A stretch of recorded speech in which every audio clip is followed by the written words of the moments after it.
Hello, it's Editing Brandon here. Really quick before this video starts, I want to remind you guys that this is a part 2 to a two-part video technically. So part 1 is actually my official spoiler-free review that I made and released on Halloween. So I would really appreciate it if you guys go check it out. Admittedly, it's not doing as well as I hope it would, so it would really help me out if you guys go check that out first. And it would also help clear up some context to how I feel about the movie in general. So be sure to go watch that before this video, and yeah, I hope you guys enjoy. Hello and welcome back to the Brandon Can Win channel. How you guys doing? So before we get started, you might notice a yellow bar on the top slowly going down. That is the spoiler timer. Basically, that's the timer until we get to the actual spoilers, because there's some things I want to talk about that aren't really spoilers at first. So if you aren't here for the spoilers, one, why'd you even click on the video? But okay.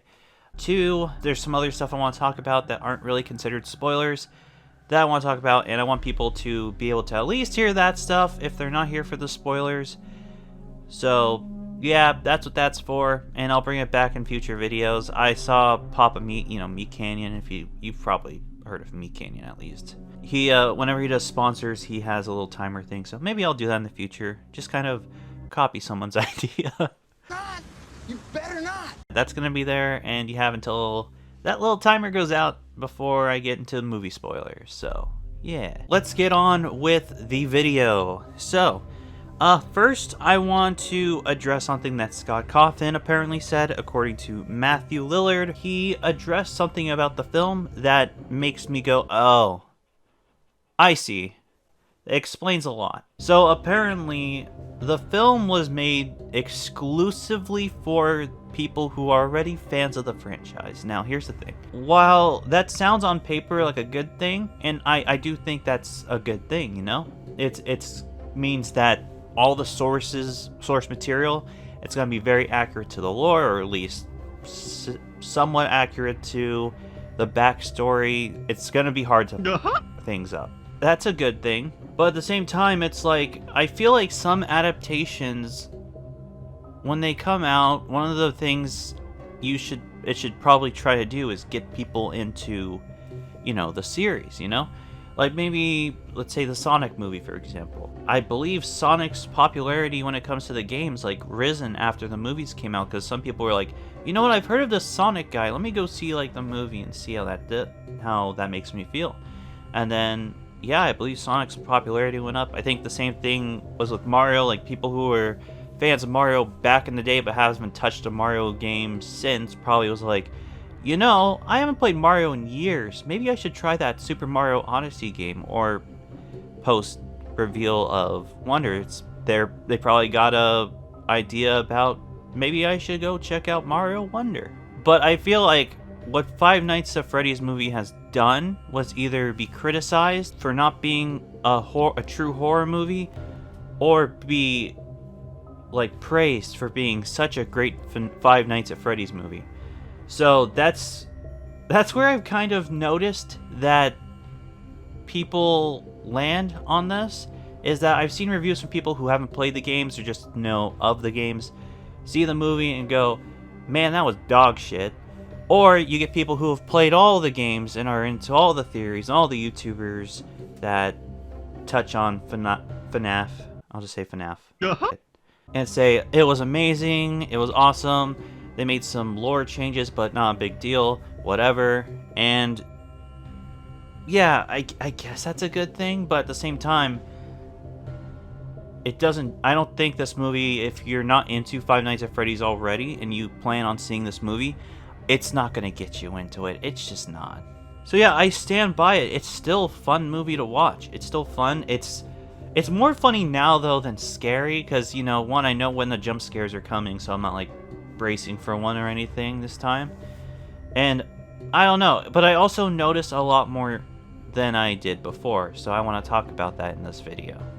But yeah, this second time around, I did decide to sign up for Peacock to see it, and I didn't know how to do a free trial, so I just paid for a month of it. Then after I watched it, I canceled it. But I have the rest of this month if I want to watch it a third time, so why not? But yeah, let's get really into the spoilers now. I like one detail that I noticed, even the first time I went in, is that I like how as the nights progressed, so does like what happens in each night. Like, I know when I first made my review, I believe I said something along the lines of, it was night 1, and all of a sudden, now it's night 3 already? What the heck? But then, I kind of sat on it and realized, wait a second, in the games, if you've played Five Nights at Freddy's at least, you'll at least know this from playing the first one. As the week progresses, you know, each night, more craziness happens, and that's kind of what happens in the movie. Like, night 1, nothing happens. I mean, you get the training video, and that's pretty odd. And then Mike just kind of goes home. A little bit more happens. We meet Vanessa, and Vanessa kind of shows the animatronics to Mike, but, you know, they don't, like, move on their own or anything. And then there's some backstory that is dropped onto Mike, you know? Third night, Abby has to come along because babysitter got... and he has no one to watch her, so Abby has to come along. Mike has to clean up the place because it was vandalized. He goes to sleep, and then Abby meets the animatronics for the first time, and we see that they are, in fact, sentient. Great. Then night 4 happens, and Vanessa's there, Abby's there, and just the 4th scene, which we're gonna get back to that. Don't worry, I have words to say on that too. Just more stuff happens that's kind of nuts. And then night 5, just all hell breaks loose. You know, Abby's lured back to the pizzeria. Mike gets attacked by the animatronics, but is saved by Vanessa. Then they go back to the pizzeria.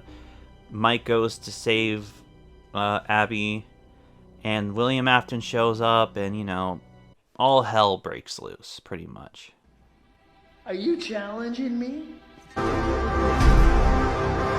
So I like that they ended up doing that, which also is kind of expected because, you know, as these kind of movies go on, yeah, it does get more and more intense. So, yeah, because it's kind of a build-up to, like, say, Scream, finding out who the killers are, you know, or killer, whatever. One character I feel kind of bad for that they died was Max. I felt really bad because Max seemed like that character. Like, when she jokingly said, like, I know where you live to, like, Mike, you know, after the second night. I feel really bad that she ended up dying. I was hoping she'd be a character that was, like, bad, but then turned good, but really got the chomp of 23. It wasn't quite the bite, it was a bit more than the bite of 87. I mean, like, the reaction was kind of crazy. People were like, oh, it's gonna be the bite, it's gonna be her head bitten off, and then she's bitten in half, and it's like, holy shit. To be all fair, at least that actress didn't half-ass her performance.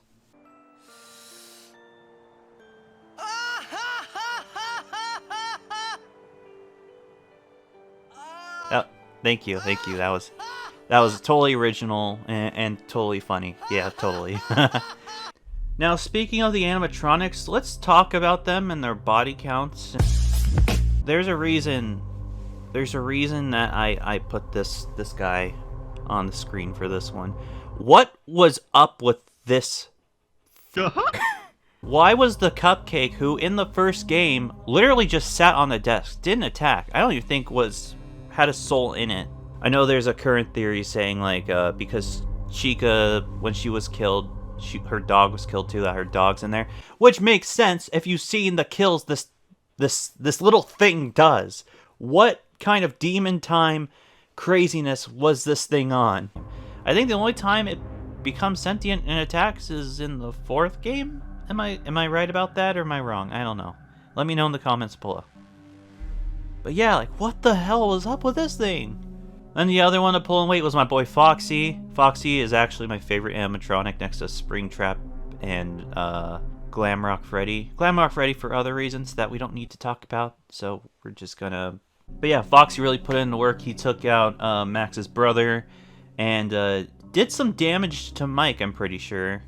And was he the one? No, I don't think he was the one that... He didn't kill the first security guard. I don't quite remember. Bonnie knocked the shit out of, I think, one person. And Chica didn't really do shit except move Cupcake around. So, yeah. Freddy got the chomp of 87, and that's kind of it. Another quick thing I love is when a lot of people point out it's on TikTok, because my TikTok feed, I'm gonna be honest, my For You page is like only Five Nights at Freddy's right now. I'm like, okay, that's kind of crazy. I guess I have been talking about it a lot, so okay. But a lot of people pointed out that when Mike was like sneaking through the vent and he got out and he was about to head there, that Bonnie was like trying to signal to Freddy like, hey, dude's over there. I see dude right there. And then Freddy's just jamming out. And then people are like, okay, don't make it obvious. And then Freddy goes like, and just like does a drastic crazy turn. I'm like, holy shit, dude.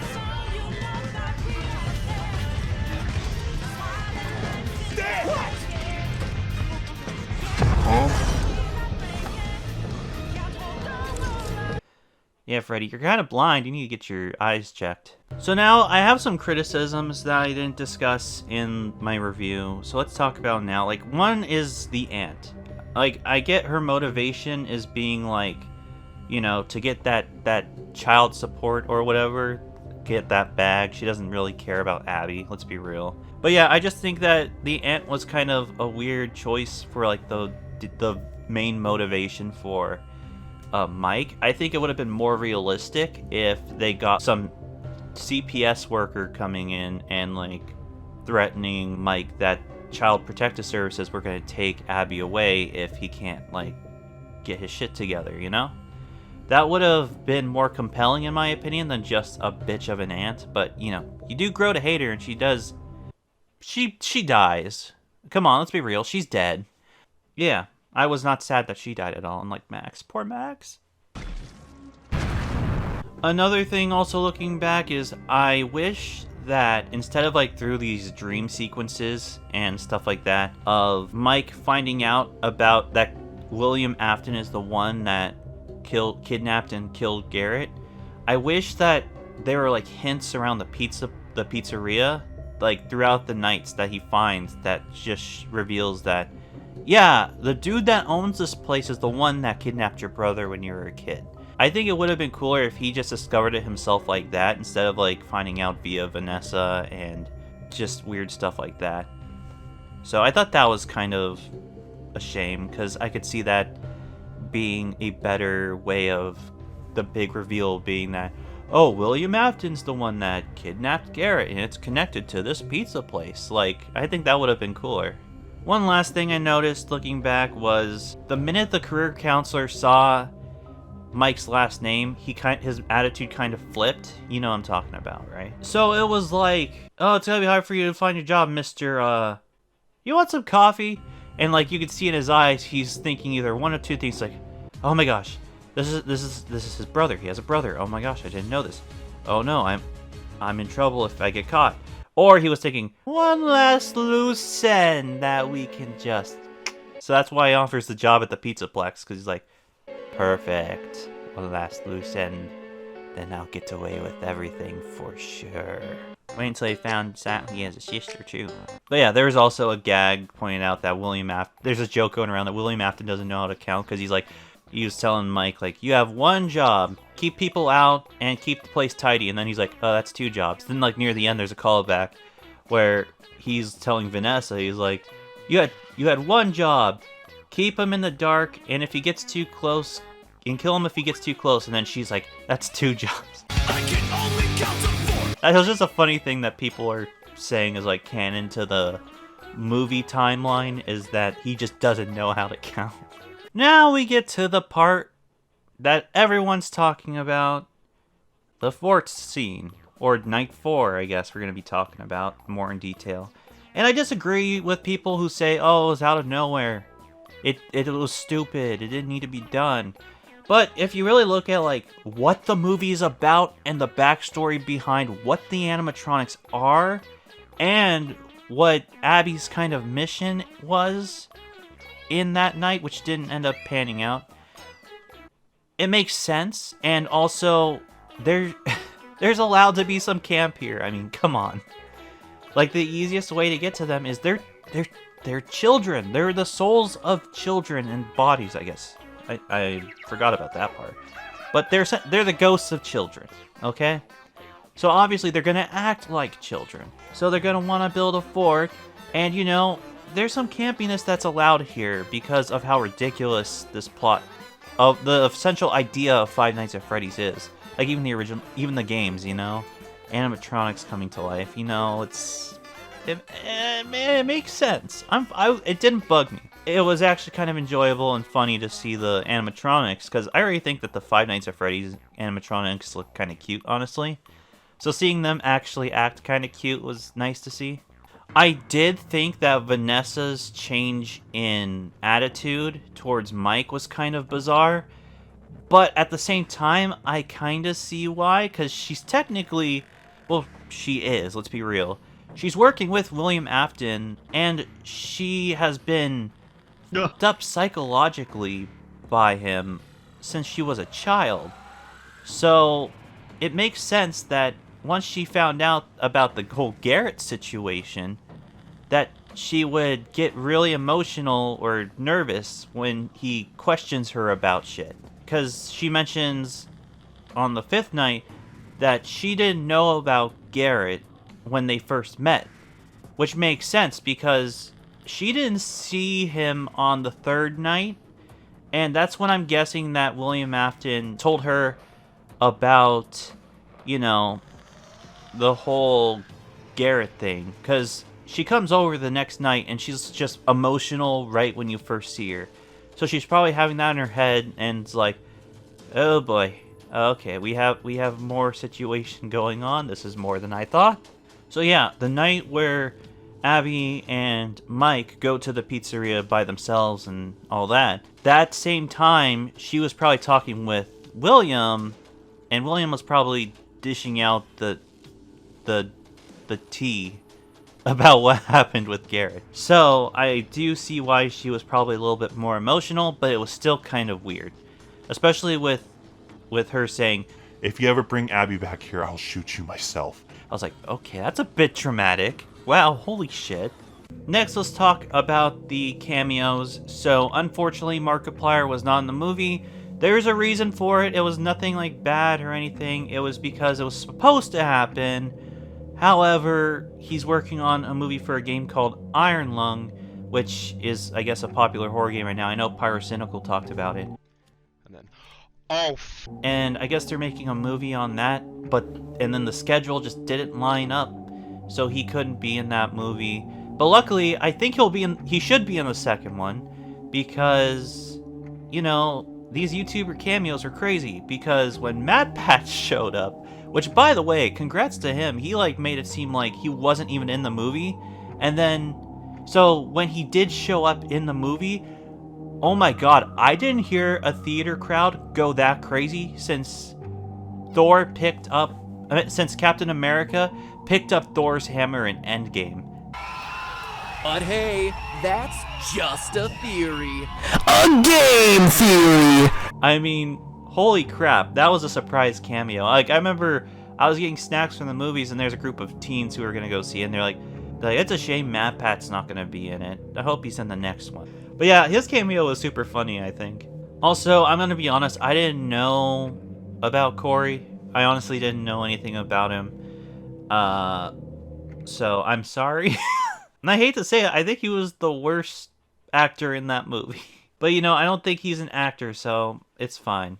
Corey, if you're watching this, I'm sorry. I don't watch all the Five Nights at Freddy's YouTubers. The only ones I know about are Matt Pat and Markiplier. I'm sure there's like more, but those are like the two big ones I know of. So congrats, Corey, for getting in the movie though. And you got more time.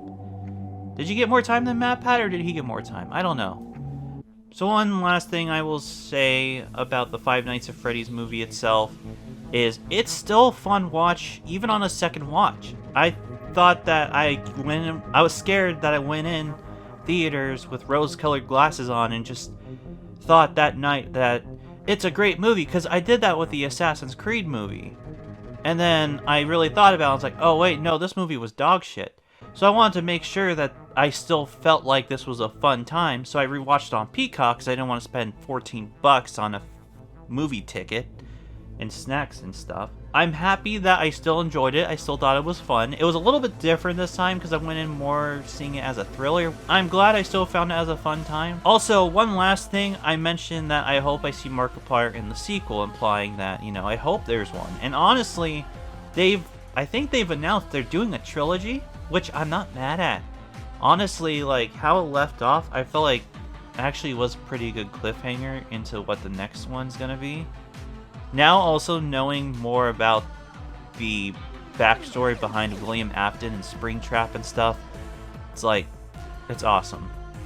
And I am excited for the second movie. I just hope they clear up some plot holes.